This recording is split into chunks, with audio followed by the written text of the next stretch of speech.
minuto la señora Ljubicheva. Госпожо комисар, въвеждането на единно законодателство, което обединява единно европейско небе 1 и единно европейско небе 2, със сигурност е много перспективно, но за да се случи, трябва да бъде намерен онзи момент, в който държавите членки ще бъдат готови да го направят. Постигнатото до момента е сериозно.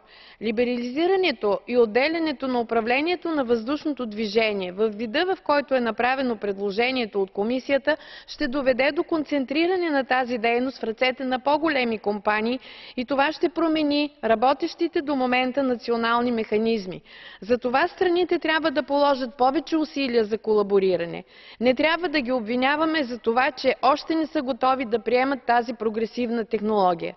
Не е възможно всичко това да се случи без да бъде направена оценка на въздействието, включително на социалното въздействие на тази промяна. Да, ние всички сме за повишаване на конкурентоспособността, за повишаване на сигурността и безопасността, за подобряване на ефективността, но трябва да защитим и работните места и да създадем по-висока стабилност в национален план. Благодаря. Gracias, señora Ljubicheva. Tiene la palabra la comisaria Reding. President, we have heard an interesting discussion today.